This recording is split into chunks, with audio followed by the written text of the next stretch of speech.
Assalamualaikum, perkenalkan nama saya Fadil, asal dari Loksukun, Aceh Utara, tepatnya di Provinsi Aceh. Sekarang saya sedang menjalani pendidikan S3 di kota Wuhan, Tiongkok.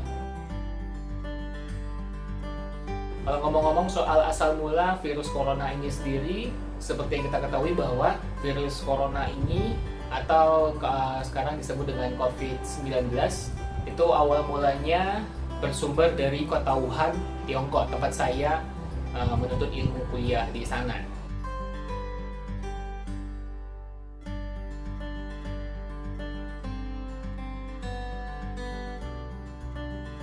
Jadi awalnya itu Desember 2019 itu sudah ada tersebar informasi bahwa ada virus corona ini di Tiongkok sana.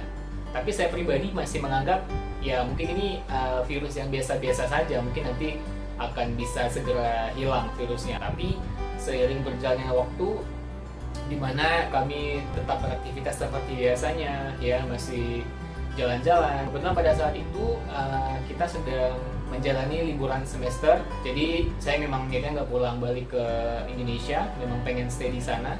Karena juga liburannya cukup singkat, bisa dibilang cuma 3 minggu saja. Bahkan sebelum Wuhan lockdown pada 23 Januari 2020, saya itu sempat jalan-jalan keluar kota Wuhan. Itu kan lagi musim dingin tuh pada saat itu. Kita di Wuhan nggak ada salju tahun ini, jadi kita harus keluar kota dulu ke tempat permainan ski untuk bisa main salju. Dan pada saat kita kembali ke Wuhan 2 hari kemudian, itu Wuhan langsung di lockdown. Pada saat sudah ada imbauan bahwa kota Wuhan akan di lockdown pada 23 Januari 2020, itu tepatnya pukul 10 pagi waktu Tiongkok, ya saya menganggap bahwa ini sudah menjadi hal yang serius gitu. Ya seperti yang kita ketahui bahwa tujuan Wuhan di lockdown adalah supaya tidak menyebabkan penyebaran virus yang lebih luas lagi. Jadi pada saat itu akses menuju masuk ke Wuhan dan juga keluar dari Wuhan itu tidak bisa lagi karena semuanya sudah ditutup. Seperti bandara, bis, kereta api, kemudian juga LRT, semuanya sudah ditutup aksesnya, sudah dinonaktifkan oleh pemerintah setempat. Jadi memang kita tidak bisa kemana-mana lagi. Ini suasana halte bis di dekat kampus saya. Biasanya bis datang menjemput penumpang itu 1 menit ada sekitar 10 bis, tergantung rute bis masing-masing. Dan himbauan dari pemerintah setempat dan juga dari KBRI Beijing, kita semuanya warga negara Indonesia harus tetap tinggal di dalam asrama saja.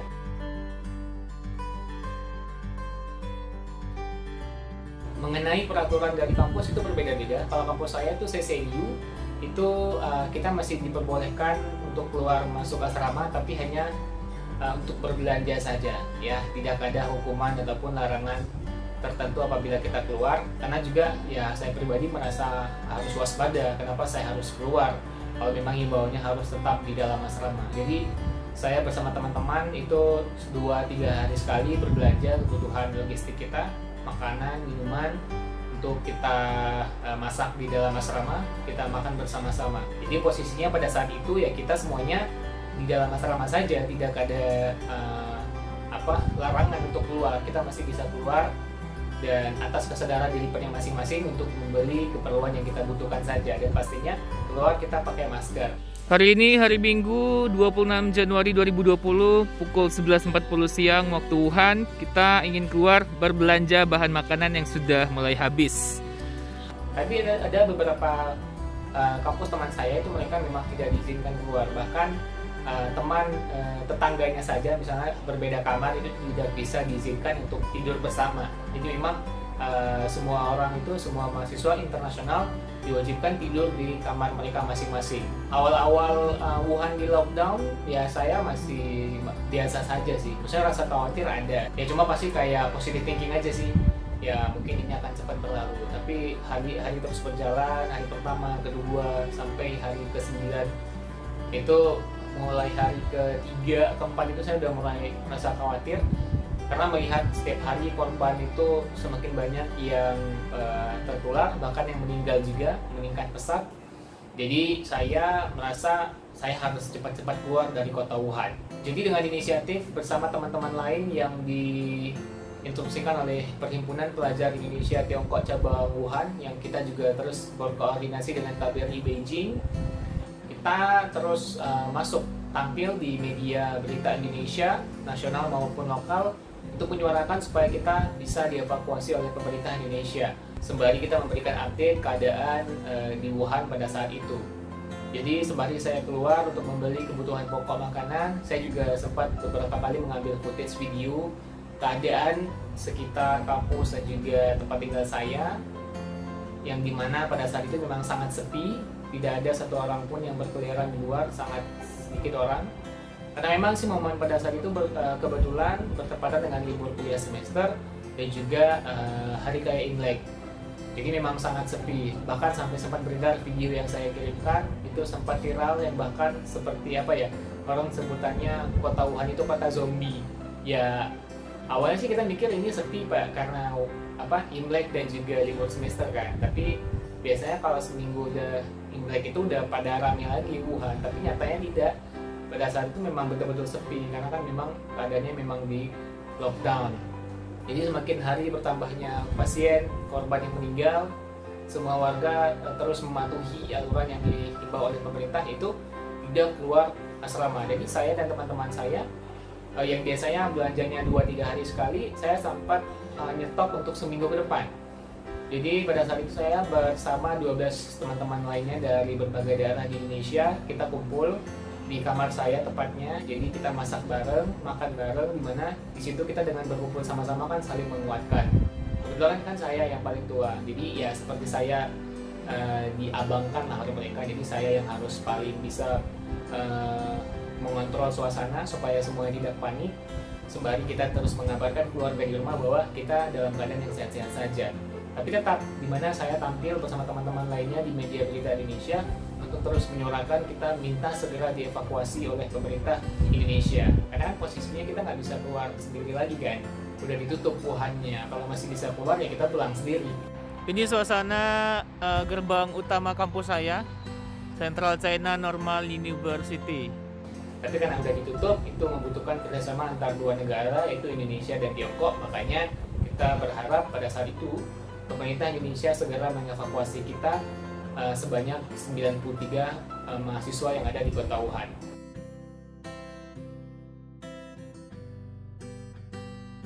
Kegiatan selama di asrama ya banyak sih, karena kebetulan kan saya bersama teman-teman nih, jadi nggak merasa kesepian kan. Jadi kita masak bareng, jadi kayak bagi-bagi tugas gitu, siapa yang belanja, siapa yang masak, siapa yang cuci piring, siapa yang bersih-bersih. Jadi ya setelah makan kita kayak main game bareng, ada yang buat tugas juga, karena kan PR masih banyak pada saat itu. Teman-teman yang S1 kan, kita main musik, kita cari cerita-cerita, main game, ya apa hal banyak yang bisa kita lakukan lah. Intinya untuk ya, tidak membuat kita bosan, untuk tidak membuat kita panik, ya jadi mengisi waktunya itu dengan banyak kegiatan.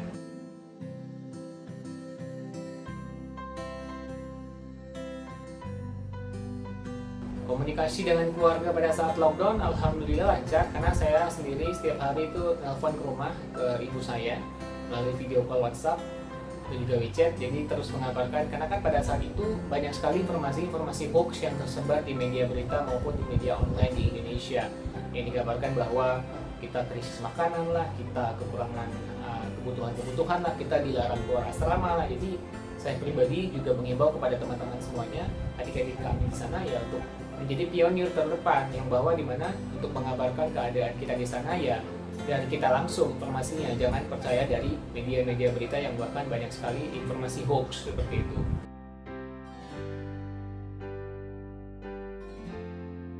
Tahu kapan kita akan dievakuasi itu sebenarnya bisa dikatakan itu misi senyap.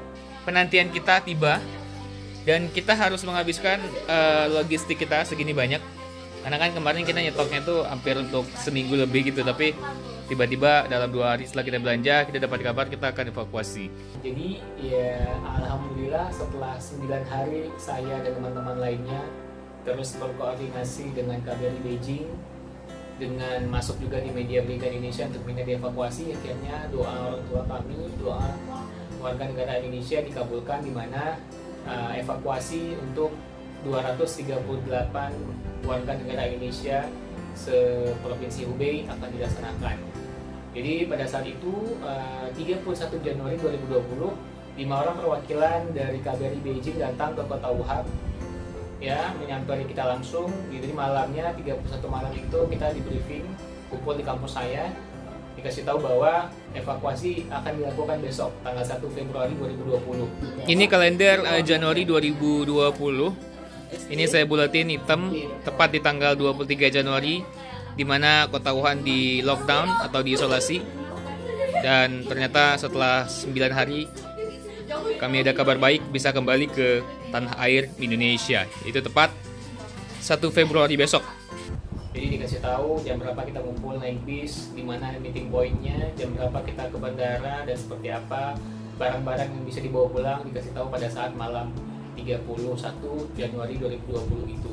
Dan pada saat itu yang hanya dibolehkan diberitahukan bahwa kita akan dievakuasi hanya orang tua kami saja. Jadi saya hanya menelpon ibu dan kakak saya, tidak bisa memberitahu kepada teman-teman yang lainnya. Kenapa? Karena ditakutkan pada saat itu kan belum semua negara diizinkan oleh Tiongkok untuk mengevakuasi warganya. Jadi kenapa dibilang misi senyap? Ya supaya informasi ini tidak terlalu heboh, yang sehingga diketahui oleh negara-negara lain, di mana bisa-bisa seburuk-buruknya ini evakuasi untuk warga negara Indonesia bisa gagal gitu. Makanya kita memang misi senyap. 1 Februari 2020 pukul 9 pagi kita semuanya dari kampus saya, khususnya ada sekitar 40 mahasiswa, itu menuju ke meeting point yang sudah ditentukan. Di sana sudah ada bis yang menunggu. Kita berkumpul, kemudian menjemput lagi mahasiswa-mahasiswa yang ada di kampus lain yang sekitar kampus saya, hingga akhirnya ada sebanyak 3 buah bis kalau saya nggak salah, yang dimana langsung berkumpul di Wuhan Tianhe International Airport. Itu jaraknya sekitar 1 jam dari kampus saya.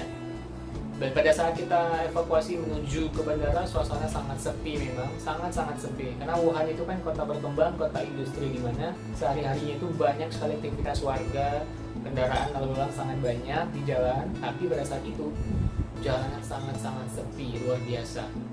1 Februari 2020 jam 12.27 rombongan evakuasi itu tiba di airport. Perasaannya akhirnya bisa pulang ke Indonesia. Tapi nanti kan melewati masa karantina, gimana? Nggak masalah, yang penting kan nyampe Indonesia dulu. Barang-barangnya gimana? Bisa dibawa pulang semua nggak? Nggak, masih ada beberapa yang di kampus. Nanti dikirim Bang Fadil ya. Oke, insya Allah. Memang betul-betul seperti kota zombie bisa saya bilang. Jadi nyampe di airport itu jam 12 siang. Kita airport kan ditutup. Memang pada saat itu kita warga Indonesia yang pertama kali nyampe di airport. Jam 12 kita nyampe, ya bersyukur dong, karena kan seperti one step closer gitu, tinggal tunggu balik ke Indonesia aja. Jam 12 yang nyampe, kita nunggu sampai jam setengah 2 kalau nggak salah. Kita 1-2 jam setengah di depan airport, belum diizinin masuk. Setelah negosiasi akhirnya kita masuk, kemudian nunggu di airport sampai jam 9 malam.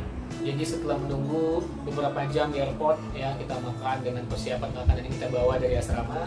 Ada juga pengecekan kesehatan oleh petugas airport, sampai kita ngisi formulir yang disediakan oleh pemerintah Tiongkok, di mana surat keterangan kesehatan, pengecekan suhu, semuanya sangat ketat ya. Jadi jam 9 malam itu kita dikumpulin semua oleh pihak KBRI Beijing yang mengevakuasi kita. Kita pada saat itu masih belum tahu kita mau dibawa kemana. Intinya kita ke Indonesia adalah yang kita tahu kita akan dikarantina selama 14 hari, karena yang surat keterangan tadi kita juga isi bahwa kita semuanya bersedia untuk dievakuasi dan dikarantina. Selama menunggu hampir 10 jam, kita kira check-in, itu antrian kita untuk Indonesia. Oke, semoga di dalam screeningnya, cek kesehatannya lancar, nggak ada masalah apa-apa, bisa segera balik ke Indonesia. Oke? Amin. Jadi pada saat itu kami dievakuasi, ada beberapa teman kami yang tinggal di Wuhan itu secara sadar karena mereka memang tidak mau untuk dievakuasi. Makanya pada sampai di airport, kita semuanya diberikan surat pernyataan bahwa kita bersedia tanpa ada paksaan untuk mengikuti evakuasi kembali ke Indonesia. Jadi setelah dibagikan tiket itu, kita tahu bahwa kita akan dievakuasi naik pesawat batik ya, yang dimana bekerja sama dengan TNI AU.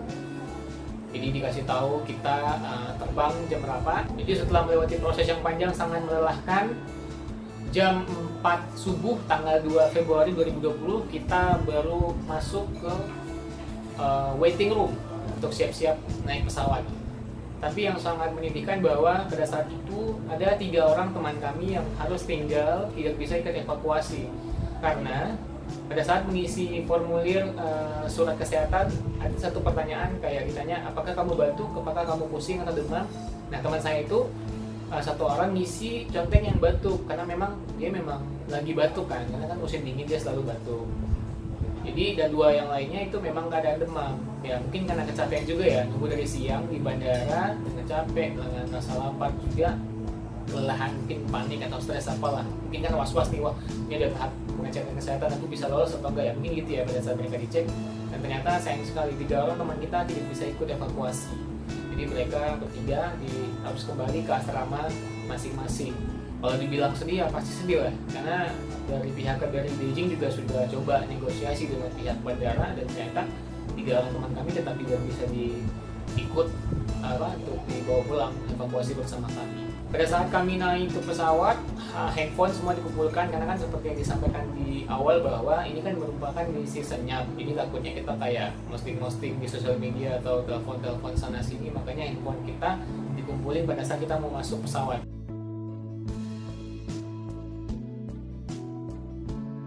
Jam 4 pagi 2 Februari 2020 pesawat take off, itu direct flight dari Wuhan langsung ke Indonesia, 6 jam perjalanan. Jam 10 pagi tanggal 2 Februari 2020 kita nyampe di Batam.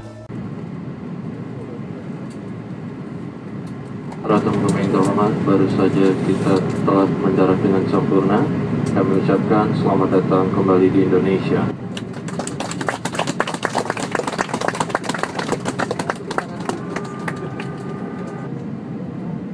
Dan kami akan kembali juga untuk tata cara ketika turun dari pesawat. Keluarga harap turun terlebih dahulu, kemudian diikuti oleh penumpang wanita dan selanjutnya penumpang laki-laki. Ikuti instruksi yang sudah petugas kami berikan. Sampai di Batam itu pesawatnya diam dulu karena kan kita harus pindah pesawat, jadi kita kayak 1 jam gitu, kita diambil paspor oleh pihak imigrasi, dicek suhu lagi, dibagi-bagi masker juga. Kemudian kita semua turun pesawat dari Batik Air itu, kita harus pindah pesawat yang sudah disediakan oleh TNI Angkatan Udara. Itu ada 3 pesawat, 2 pesawat Boeing dan 1 pesawat Hercules. Nah pada saat pindah pesawat kita baru tahu bahwa kita akan dikarantina di Natuna, ya, Kepulauan Natuna. Kita baru tahu kita mau dibawa ke sana dan tinggal di sana selama 14 hari. Pada saat nyampe di Natuna ya sangat senang, intinya udah kembali ke Indonesia ya, dalam hati sangat bersyukur karena sudah dikabulkan doa orang tua kami semuanya untuk pulang ke Indonesia. Tapi ada satu hal yang masih khawatir, kita kan masih belum bisa kabarin orang tua karena kan posisi handphone kami itu masih sama petugas kan, dan itu kita selama 2 hari kita masih nggak pegang handphone, dan akhirnya setelah 2 hari di Natuna kita baru bisa kabarin keluarga, dikasih balik handphone kita semuanya, dikasih kartu GSM juga buat pakai internet dan telepon. Jadi kita udah bisa kabarin sama keluarga bahwa kita udah nyampe di Natuna. Ya walaupun mungkin keluarga kami juga udah pada tahu bahwa kami dievakuasi ataupun dikarantina di Natuna kan melalui media berita.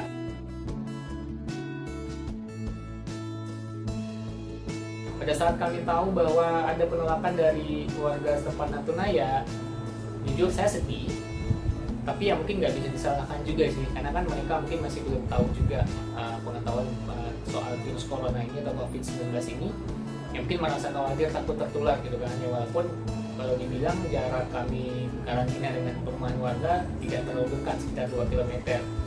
Ya ini mau gimana, tapi ya sisi sedihnya tadi menganggap bahwa ya kami kan orang Indonesia loh, masa kami nggak boleh diizinin balik ke Indonesia, terus kami mau kemana? Nah tapi setelah melalui tahap dialog oleh pemerintah Natuna dengan pihak pemerintah pusat, saya tahu bahwa alhamdulillah akhirnya kami diterima, kami disambut juga dengan baik. Intinya kami menjalani karantina selama 14 hari di Natuna.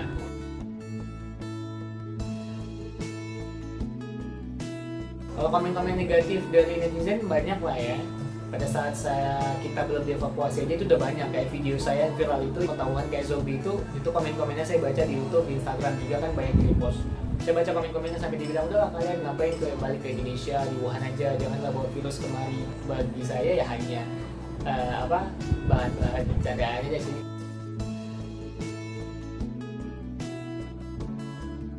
Selama observasi di Natuna 14 hari, kegiatan yang kami lakukan sangat banyak lah ya. Semua kegiatan dilakukan secara teratur, mulai bangun pagi jam 5, kemudian sholat subuh berjamaah bagi yang muslim, kemudian jam 6 dilanjutkan dengan bersih-bersih ya, kita kayak ngutipin sampah, bersihin tenda tempat kita tinggal, rapiin tempat tidur, semuanya rapiin. Kemudian lanjut senam pagi. Nah, momen senam ini yang bagi saya tunggu-tunggu karena ada satu senam yang sampai sekarang saya masih ingat, yaitu namanya Aster Dance yang diajarkan langsung oleh TNI AU. Itu ya bagi saya sih sangat seru sih, karena musiknya juga asik, gerakannya juga gampang, jadi kita senam rame-rame gitu kan ya. Walaupun mungkin keadaannya lucu-lucu sih pada saat senam pagi, dimana masih banyak yang ngantuk tapi harus mulai senam, jadi kayak ada malas-malasan gitu. Nah, setelah senam kita lanjut sarapan, kemudian kita kosong sampai jam 10 pagi. Itu jam 10 pagi ada pengecekan kesehatan, kayak pengecekan suhu, kemudian tensi darah, kemudian dicek keluhan-keluhan, mungkin ada yang sakit ya kan. Lanjut makan siang. Nah, itu kan kita udah mulai kelas online nih, jadi bagi teman-teman yang ada kuliah online, jadi sembari kegiatan di sana kita kuliah. Terus juga ada kayak kursus lepas gitu, ada yang bisa bahasa Mandarin, ada yang bisa bahasa Inggris, kayak buka kelas gitu. Jadi mau join silahkan join. Jadi ada banyak juga psikolog S3 kan yang lagi kuliah di sana, jadi kayak buka kelas konseling gitu, yang mau sharing, yang ada masalah, yang merasa tertekan bisa sharing di sana gitu. Kemudian sore kita lanjut lagi, ada kumpul-kumpul lagi, olahraga bareng, sharing bareng petugas-petugas dari Kementerian Kesehatan, kayak dikasih games, dikasih sharing-sharing bagaimana memanage pemikiran kita supaya tidak stres, supaya tidak takut, supaya kita tetap bisa menjaga imun tubuh supaya terus sehat. Karena posisi kita 238 WNI dari Wuhan ini kan tidak satupun tertular yang virus corona ini kan. Bahkan sampai sekarang virus corona udah masuk ke Indonesia, udah makin banyak yang meninggal, makin banyak korbannya itu bukan dari kita yang dari Wuhan bahkan. Jadi sampai sekarang saya masih sedih kalau melihat komen-komen netizen yang mengatakan bahwa ini nih orang Wuhan yang bawa virus, padahal bukan ya kan. Kita ketahui bahwa virus ini pertama kali masuk ke Indonesia bukan dari kita yang di Wuhan. 2 minggu di observasi di Natuna, apa saja kegiatan yang dilakukan? Kita tidur, makan, main, udah itu aja. 2 minggu observasi di karantina di Natuna, apakah seseram dengan namanya karantina? Ngapain aja kegiatannya? Kita di sini terasa seperti kita camping, karena kita tinggal di posko tenda-tenda kayak emang terasa kayak camping ya, karena satu kamar tuh rame-rame. Habis itu kita tuh nggak ada suatu kegiatan yang menekankan, tapi kita happy aja, apapun yang kita lakukan ya terserah kita. Hari ini hari terakhir observasi di Natuna. Gimana selama 2 minggu di karantina, apa yang Anda rasakan? Hari ini perasaan seperti langit berwarna jingga, menandakan begitu sedihnya bisa atau bisa. Dan terasa selama 2 minggu ini ternyata sangat indah bersama TNI, bersama teman-teman semua. Kita di sini bersama bermain, makan bersama, sholat bersama, bernyanyi, olahraga, senam, ketawa, sedih, was-was, bermaskeran, semuanya menjadi satu.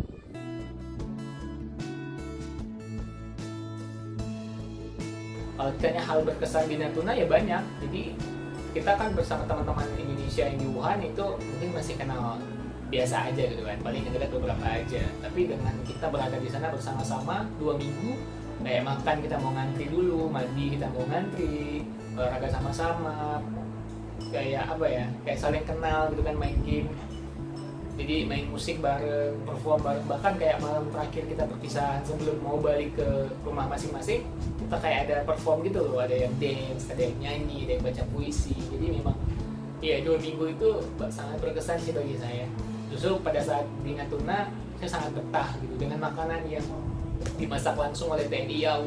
Bahkan awal-awal saya mikir ini catering gimana gitu, kok makanannya enak. Ternyata TNI AU dan juga beberapa orang yang mengurus kita di sana yang masak langsung gitu. Jadi untuk pengurusan kita selama di Natuna itu dari Kementerian Kesehatan, dari TNI AU, TNI AD, TNI AL semuanya bersatu padu mengurus kita semuanya dengan rasa sayang yang luar biasa, tanpa pamrih sama sekali. 24 jam mereka ready, kayak semua kebutuhan kita tuh dilengkapi loh. Makanan cepat sehat 5 sempurna, snack setiap hari ada, kebutuhan olahraga lengkap semuanya. Bahkan sampai karaoke full set juga ada, jadi kita bisa nyanyi karaoke gitu, alat musik disediain. Memang sangat luar biasa untuk kita. Saya merasa primadona sekali sih menjalani observasi di Natuna itu.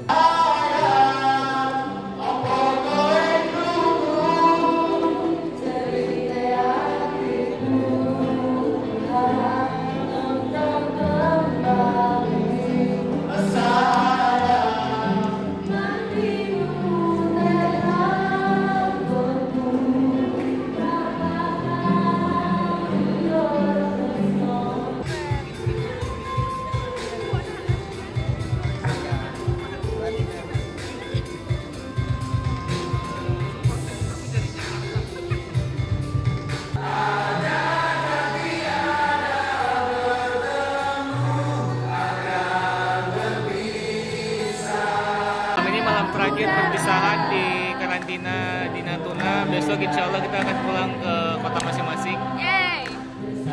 Kenangan ini akan membekas di benak kita semua. Semoga semuanya baik-baik saja, bisa kembali kepada keluarga ya. Amin. Salam dari Aceh dan Surabaya. Mantap. Lagi. Mantap.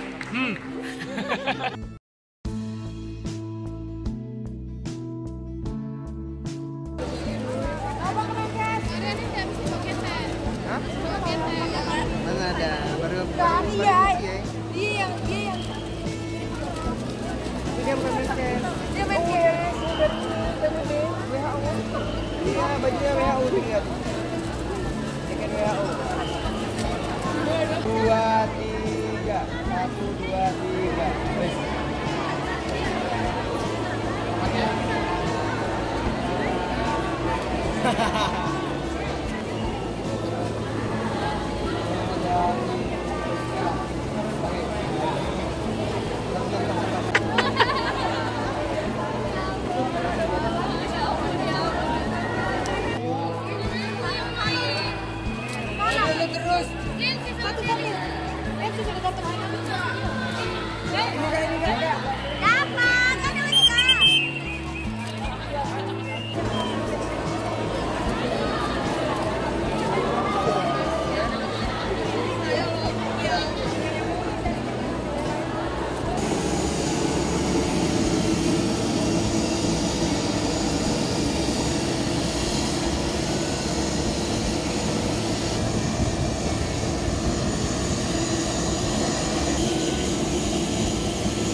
Di belakang pesawatnya siap-siap, kita akan take off beberapa jam lagi ke Halim Perdana Kusuma di Jakarta.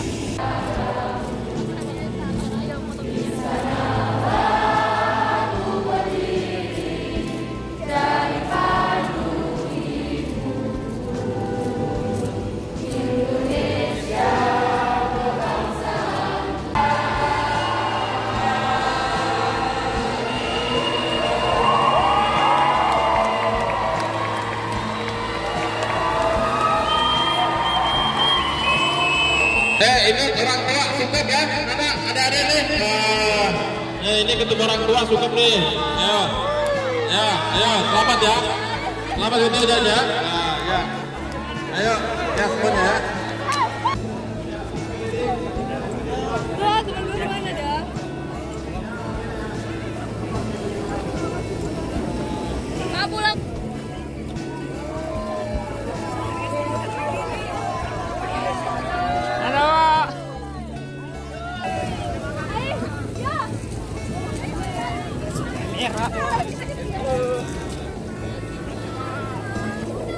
Ini pesawat kita, pesawat 2 Boeing 7304, tujuan Natuna ke Halim Perdana Kusuma.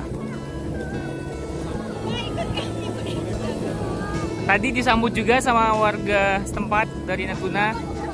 Perpisahan ini senang karena kita ketemu keluarga di rumah. Tapi di sisi lain juga sedih karena berpisah dengan keluarga baru di Natuna yang sudah bersama selama 2 minggu belakang. Pamit Pak. Ya Pak. 75, 76, 77.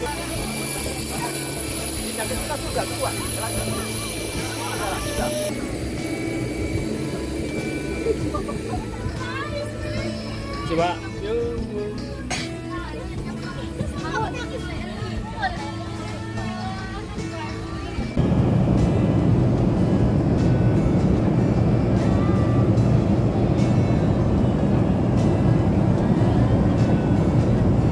Ini dia nih, kita terbang naik pesawat TNI Angkatan Udara. Di dalam serasa kayak jet pribadi. Mau duduk di tengah jalan sambil main ludo, it's free, whatever you want to do. Oh my god. Kita baru landing. Kita mau ikut rombongan selanjutnya karena dari mahasiswa Aceh itu sudah ditunggu oleh perwakilan pemerintah Aceh.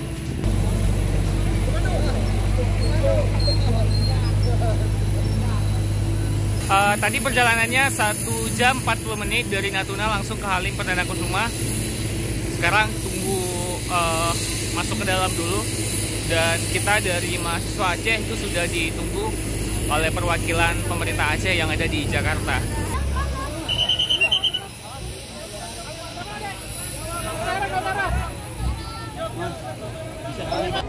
Ini semua masing-masing perwakilan daerah sudah menjemput masing-masing masyarakatnya.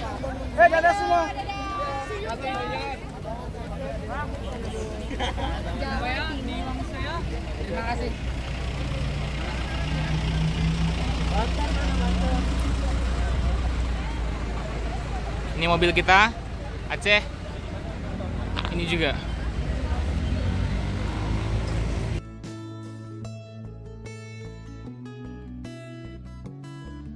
Kalau flashback kembali ke belakang, pada saat lockdown, apa yang dilakukan pemerintah Tiongkok kepada masyarakat di Wuhan? Ya, karena kita tahu ya, kalau Tiongkok itu kan negara komunis gitu ya. Jadi dimana kalau ada sebuah interupsi pasti masyarakatnya patuh dong. Karena kan kalau macam-macam, gini ya, nggak tahu. Jadi pada saat memang dibilang kita stay at home, ya semuanya stay at home, nggak kayak sekarang ya. Kita melihat di Indonesia, disuruh di rumah masih jalan-jalan, disuruh jaga jarak masih dekat-dekatan, disuruh pakai masker masih bandel. Ya oke lah kalau kita bilang susah cari masker, tapi pada saat ditegur oleh pihak kesehatan jangan marah lah. Kan banyak kita lihat video-video di sosial media gitu kan, ada orang yang ditegur untuk pakai masker oleh pihak kesehatan di rumah sakit, orangnya malah marah, malah melakukan tindak kekerasan kepada si pihak di rumah sakit, kan kasihan gitu kan.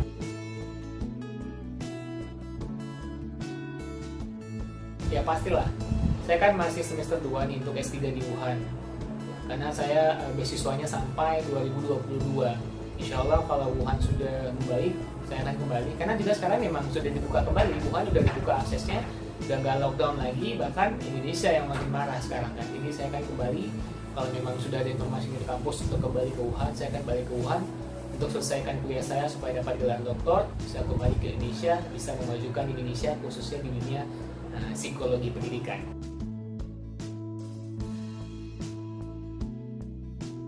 Kalau menurut saya ini merupakan teguran dari Allah Subhanahu Wa Taala untuk seluruh umat manusia yang ada di muka bumi, ya dimana kita tahu sekarang kasus positif seluruh dunia itu lebih dari 1 juta kasus sudah, kalau yang meninggal sudah sangat banyak, mungkin ratusan ribu seluruh dunia. Jadi ya ini merupakan teguran dimana untuk kita bisa mendekatkan diri kepada Allah lagi, rajin beribadah, kita harus introspeksi diri, ya jangan anggap ini sebuah candaan. Jangan anggap ini sebuah ini gara-gara corona aku di rumah aja nggak bisa kemana-mana, kuliah online, banyak tugas, bosan. Jangan kita lihat dari kacamata itu. Cobalah kita introspeksi diri. Ini merupakan teguran buat kita bersama, ya, dan pastinya pasti ada hikmah di balik sebuah musibah, ya. Kita nggak tahu, kita jalani aja, kita terima dengan lapang dada, dengan sabar, dengan ikhlas, dan sambil berdoa. untuk supaya COVID-19 ini segera hilang dari seluruh dunia.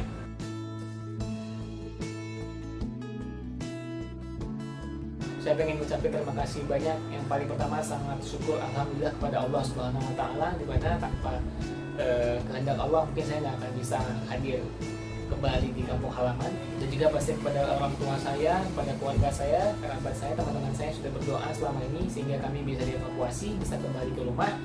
Dan juga untuk pemerintah Indonesia ya, yang sudah mengambil langkah cepat untuk mengevakuasi kami dari Wuhan, melakukan observasi kepada kami sehingga kami sekarang bisa di rumah masing-masing. Terima kasih banyak kepada pihak KBRI Beijing yang selama kami di Wuhan melakukan komunikasi untuk proses evakuasi. Terima kasih banyak untuk tim evakuasi kami. Terima kasih banyak untuk Perhimpunan Pelajar Indonesia Tiongkok Wuhan yang juga terus sama-sama menjalin komunikasi dengan KBRI Beijing sehingga bisa terwujud evakuasi. Dan untuk TNI AU, TNI AD, TNI AL, Kementerian Kesehatan, semuanya pokoknya yang sudah ikut dalam proses evakuasi sampai proses karantina ataupun observasi di Natuna hingga kami bisa pulang ke Aceh ya. Terima kasih juga untuk pemerintah Aceh yang spesial, kami dijemput sampai di Jakarta, kami difasilitasi pulang ke Aceh. Bahkan waktu kami di Wuhan juga kami diberi bantuan oleh pemerintah Aceh itu untuk 12 mahasiswa Aceh di Wuhan diberi uang tunai 100 juta rupiah. Alhamdulillah sekali, terima kasih pemerintah Aceh. Terima kasih warga Aceh juga yang bahkan sempat dibuat zikir akbar bersama di Aceh untuk mendoakan kami mahasiswa Aceh yang ada di Wuhan untuk selamat. Alhamdulillah. Intinya semuanya terima kasih banyak. Kita berdoa sama-sama supaya COVID-19 bisa segera hilang dari Indonesia dan juga dari seluruh dunia sehingga kita bisa terus kembali beraktivitas menjalankan kegiatan seperti sebiasanya juga.